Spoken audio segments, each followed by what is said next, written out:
శ్రీమాత్రే నమ. జయ గురు దత్తాత్రేయ నమ. ఈ వీడియోలో మనం 2025 సంవత్సరం మే నెల 18వ తారీఖున రాశులలో మార్పు చెందుతున్న రాహువు మరియు కేతు గ్రహాలు. అంటే ప్రస్తుతం రాహు మీనరాశి నుంచి కుంభరాశిలోకి, కేతువు కన్యారాశి నుంచి సింహరాశిలోకి మారడం జరుగుతుంది. ఇప్పుడు మనం వివిధ రాశుల వారి మీద రాబోయే 18 నెలల్లో కేతుగ్రహం ఎటువంటి ప్రభావాన్ని చూపడం జరుగుతూ ఉంది అన్న విషయాన్ని మనం ఈ వీడియోలో పరిశీలిద్దాం. సాధారణంగా రాహు కేతువులు ఒక 180 డిగ్రీస్ యాంగిల్లో ఉంటూ రెండు ఒకేసారి రాశులు మారడం జరుగుతూ ఉంటుంది. అంటే ఇప్పుడు రాహు కేతువు రెండు గ్రహాలు ఒకసారి మారినప్పటికి కూడా రాహువు ఏ భావంలో ఉంటాడో ఆ భావం యొక్క ఫలితాల్ని ఎక్స్పాండ్ చేయడం జరుగుతూ ఉంటుంది. అయితే కేతువు ఏ భావంలో ఉంటే ఆ భావ ఫలితాలని తగ్గించడం జరుగుతూ ఉంటుంది. అంటే కేతువు జ్ఞానకారకుడు, వైరాగ్యకారకుడు, అలాగే బ్రహ్మచర్యానికి కారకుడు. ఏదైనా త్యాగానికి సిద్ధంగా ఉండే గ్రహం కేతు గ్రహం కాబట్టి సాధారణంగా కేతువు హృదయంతో ఆలోచించడం జరుగుతూ ఉంటుంది. అంటే రాహు హెడ్, అందుకని రాహుకి ప్రపంచంలో అన్నీ తనకే కావాలని, సంపద అంతా తన సొంతమే కావాలని, తను మాత్రమే బాగుండాలని రాహు ఆలోచన ఉంటుంది.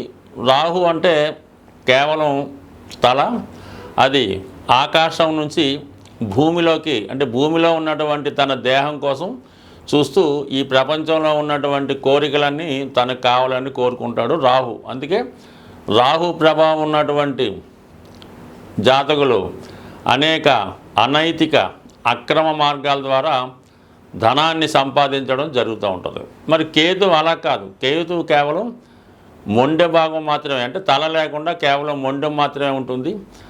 మరి కేతువు ఆకాశం వంక చూడటం వల్ల జ్ఞానకారకుడు, వైరాగ్యకారకుడు అవుతూ ఉంటాడు. ఏ కోరిక, ఏ వ్యామోహం ఉండదు. మరి అందరూ బాగుండాలి, అందరూ క్షేమంగా ఉండాలి అన్నటువంటి ఆలోచనతో రాహు కేతు ఉండడం జరుగుతుంది.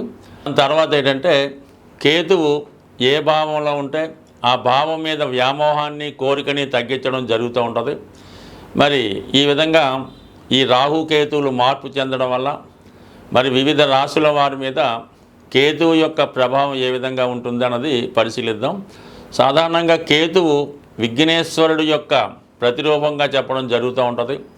అందువలన ఈ కేతువు ఏ రాశిలో ఉంటే ఆ రాశికి సంబంధించిన ఫలితాలు మనకు కావాలంటే ఎక్కువగా విఘ్నేశ్వరుని ఆరాధించడం వల్ల, అలాగే కొత్త విషయాలు తెలుసుకోవాలన్నా, మనలో ఉన్నటువంటి జ్ఞానాన్ని పెంచుకోవాలన్నా, విజ్ఞాన సంపద పెరగాలన్నా కేతువు యొక్క ఆశీస్సులు తప్పగా ఉండవలసిందే.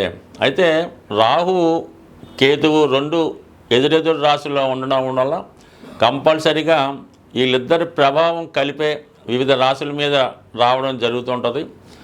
ఆ కారణం వల్ల ఏంటంటే ఎక్కువగా రాహు డామినేట్ చేస్తున్నప్పుడు కూడా కొన్ని సందర్భాల్లో కేతువు కూడా తన ఫలితాన్ని ఇస్తూ జాతకుడిని మోక్షం వైపు నడిపించే ప్రయత్నం చేస్తూ ఉంటాడు. మరి ఇప్పుడు మనం మిగతా రాశుల వారికి ఈ మే నెల 18వ తారీఖున మార్పు చెందినటువంటి ఈ రాహు కేతువులు ఏ విధమైన ప్రభావం చూపుతారో వివరంగా తెలుసుకునే ప్రయత్నం చేద్దాం.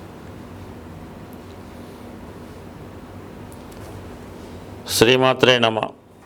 జయ గురు దత్తాత్రేయ నమ. ఈ వీడియోలో మనం మే 18వ తారీఖున మారబోతున్నటువంటి రాహు కేతువుల ప్రభావం మిథున రాశి వారికి ఏ విధంగా ఉండబోతుంది అని పరిశీలించినప్పుడు మరి మిథున రాశి వారికి కేతువు తృతీయ స్థానంలోకి రావడం జరుగుతుంది. అలాగే రాహు 9వ స్థానంలోకి వస్తాడు.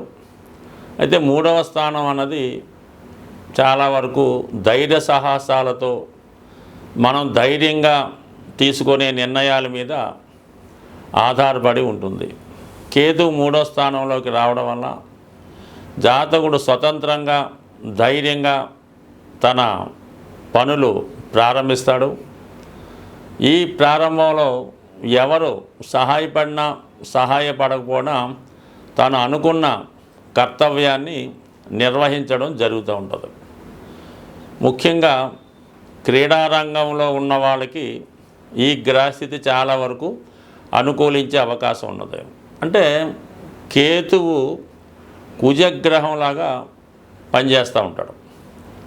కొన్ని సందర్భాల్లో బుధగ్రహంలాగా కూడా పనిచేయడం జరుగుతుంటుంది. అంటే విద్యా సంబంధించిన విషయాలు, జ్ఞానానికి సంబంధించిన విషయాలు, బ్రహ్మచర్యానికి సంబంధించిన విషయాలన్నీ కూడా మరి బుధుడిలాగా వర్కౌట్ చేయడం జరుగుతూ ఉంటుంది.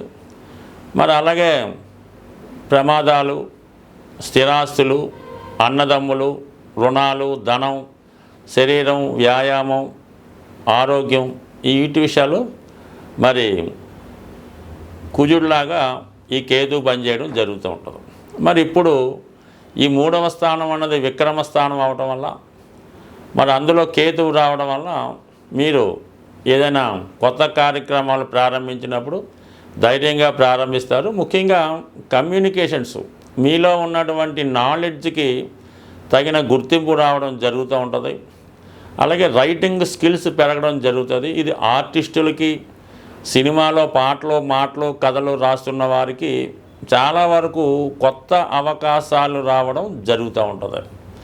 అలాగే మీ యొక్క డాక్యుమెంట్స్ ఏవైనా ఉంటే అవి జాగ్రత్తగా చూసుకోవాల్సి ఉంటుందన్నమాట. కొన్ని సందర్భాల్లో సమయానికి మీ యొక్క విలువైన డాక్యుమెంట్లు, అంటే ఏదైనా సర్టిఫికేట్లు అవ్వచ్చు, అలాగే బండికి సంబంధించినటువంటి, వాహనానికి సంబంధించినటువంటి పేపర్స్ అవ్వచ్చు, ఏదైనా స్థిరాస్తి కొంటే మనం తీసుకున్నటువంటి అగ్రిమెంట్లో, మరి ఆస్తి పత్రాలు, ఈ ప్రోనోట్లో అటువంటివి జాగ్రత్త పెట్టుకోవాల్సి ఉంటుంది.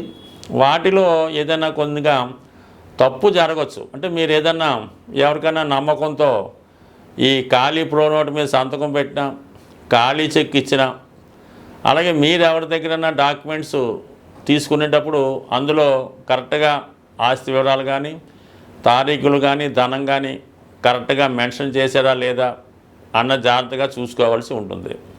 లేకపోతే ఈ సమయంలో మీరు ఎవరినైతే బాగా నమ్ముతారో వాళ్ళ ద్వారానే మీకు మోసం జరిగే అవకాశం ఉన్నది. కాబట్టి చాలా వరకు ఈ విషయంలో మీరు చాలా జాగ్రత్త పడండి.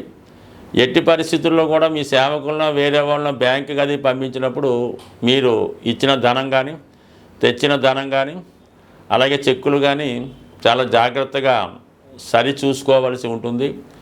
ఎట్టి పరిస్థితుల్లో కూడా మీ యొక్క డెబిట్ కార్డో, క్రెడిట్ కార్డో, ఈ పిన్ నెంబరు మరి మీ సహాయకులకో,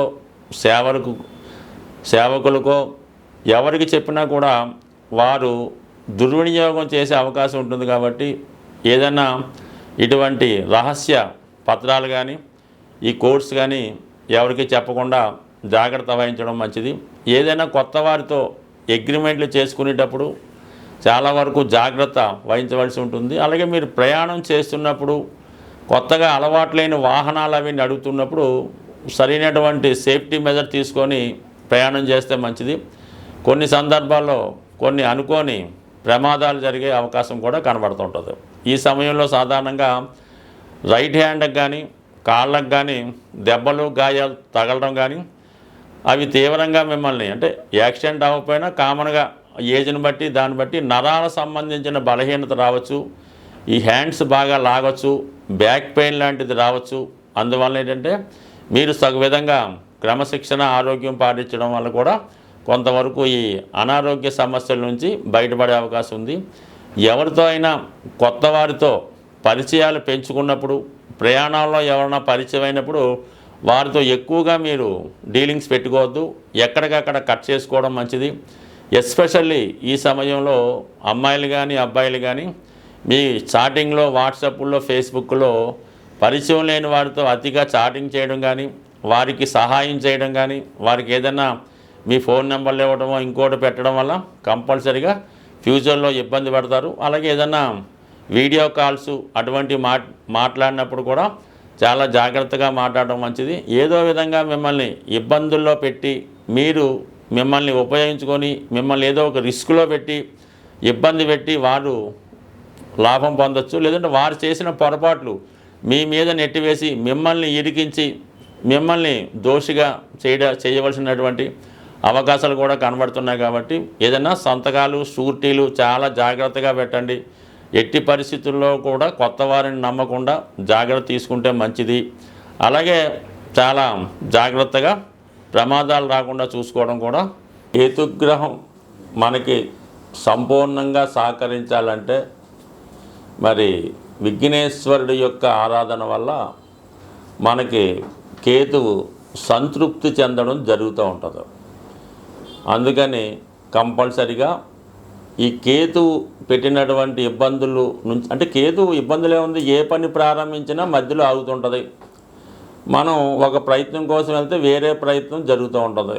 విద్యార్థులకి చదువు మీద ఆసక్తి తగ్గి మిగతా విషయాల మీద ఆసక్తి వెళ్తుంది. బట్ ఏదైనా కంపల్సరిగా కేతుగ్రహం అంటే విఘ్నేశ్వరుడు యొక్క ఆరాధన, సంకటనాశన గణేష్ స్తోత్రం చదువుకోవడం, సంకష్టహర చతుర్థి రోజు కంపల్సరిగా ఉపవాసం ఉండి విధి విధానంగా మరి ఉదయం పూట ఏదన్నా గణపతి హోమం జరుగుతుంటే అందులో పాల్గొనడం, ప్రదోష వేళ సాయంకాలం అభిషేకంలో పాల్గొనడం వల్ల చక్కగా ఈ యొక్క విఘ్నేశ్వరుడు యొక్క అనుగ్రహంతో కేతుగ్రహ అనుగ్రహం లభిస్తుంది. సింపుల్గా ఏంటంటే ఆదివారం కానీ మంగళవారం కానీ ఎండు ఖర్జూరం అన్నది ఒక 7 ఎండు ఖర్జూరాలు, అలాగే ఒక చిల్లర నాణం 10 రూపాయలదో 20 రూపాయల నాణ్యం తీసుకొని మరి అలాగే ఒక 7 మంది సాధువులకి, అక్కడ అంటే సాధువులు అంటే మామూలుగా అక్కడ టెంపుల్ దగ్గర ఉన్నటువంటి ఈ కాషాయ రంగు ధరించిన వాళ్ళకి ఒక 7గురికి డొనేట్ చేయడం వల్ల మనకి కేతుగ్రహ అనుగ్రహం లభిస్తుంది. ఎక్కువగా డ్రై ఫ్రూట్స్ మరి మీరు ఆహారంగా తీసుకున్న, అదే దేవాలయంలో స్వామికి ప్రసాదంగా నైవేద్యంగా సమర్పించిన కేతుగ్రహ అనుగ్రహం లభించే అవకాశం ఉంది. అంటే పిల్లల యొక్క చదువు తరచూ ఇబ్బంది పడుతుంది. కళలో మనకి పెద్దవాళ్ళు మరణించిన వారు కళలో కనబడుతున్నారు అనుకున్నప్పుడు ఈ పిల్లులు ఉంటాయి కదా, దానికి చక్కగా పాలు నైవేద్యం అని కాదు, పిల్లులకి పాలు పెట్టడం వల్ల ఈ కేతుగ్రహ దోషం పరిహారం అవుతుంటుంది. అంటే సాధారణంగా పిల్లులకి మరి ఈ ఆత్మలు అవి కనబడుతుంటాయని చెప్తూ ఉంటారు. అది శాస్త్రాల్లో చదవడం తప్ప మనకైతే తెలియదు. కానీ సో ఏదైనా మనం గమనించినప్పుడు అర్థమవుతుంటుంది.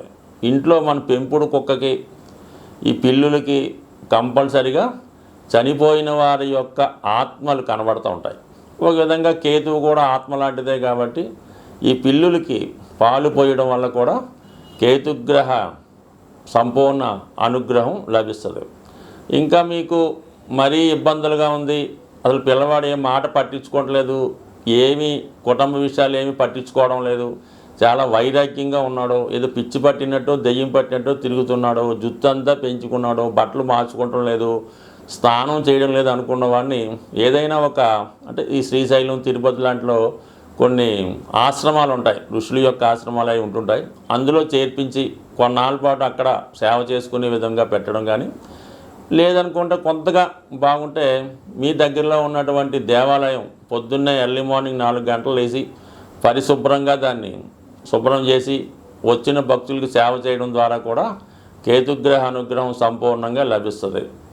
అలాగే మరి ది బెస్ట్ రెమెడీ అంటే బ్రహ్మముహూర్తంలో లేచి విష్ణు సహస్రం అంటే బ్రహ్మముహూర్తంలో లేచి శుభ్రంగా కాలకృత్యాలు తీర్చుకున్న తర్వాత విష్ణు సహస్రనామాన్ని పారాయణ చేయడం వల్ల సమస్త దోషాలు తొలగే అవకాశం ఉంటుంది. అలాగే శివునికి రుద్రాభిషేకం చేసుకోవడం ద్వారా, అంటే ఏ దైవ కార్యక్రమం చేసుకున్నా కేతువు సంతృప్తి చెందుతూ ఉంటాడు. అంటే కేతువు సంతృప్తి చెందితేనే మీకు మిగతా గ్రహాల యొక్క అనుకూలత అది లభించే అవకాశం ఉంది. కాబట్టి బట్ ఏదైనా ఒక పని చేసినప్పుడు నమ్మకంతో నిజాయితీగా శాస్త్రంలో ఏ విధంగా ఉంటుందో ఆ విధంగానే చేస్తేనే ఫలితం వస్తుంది. దాని తర్వాత ఏంటంటే శాస్త్రాల్లో కూడా శక్తి కొలది అన్నారు. అంటే డబ్బులు లేనివాడు ఏదో ఒక 1/2 లీటర్ ఆవు పాలతో శివుడికి అభిషేకం చేయొచ్చు, కానీ బాగా కోటీశ్వరుడు కూడా అది వర్తించదు. అతని స్థాయికి తగ్గట్టుగా అతను అభిషేకం చేయించుకుంటేనే అతనికి ఆ ఫలితం వస్తుంది తప్ప అందరికీ ఒకే నియమం అయితే ఉండదు. బట్ కానీ పెద్దలు ఎన్ని చెప్పినా మన శక్తి కొలది ఆ పరిహారం చేసినప్పుడు, దేవుని పూజ చేసినప్పుడు ఆ ఫలితం మనకి దక్కుతుంది. కాబట్టి మరి సాధ్యమైనంత వరకు మీకు ఎంతవరకు సాధ్యం అవుతుందో అంతవరకు చేయడం వల్ల మనకి ఈ గ్రహశాంతి జరిగి అనుకున్న ఫలితం రావడం జరుగుతూ ఉంటుంది. స్వస్తి.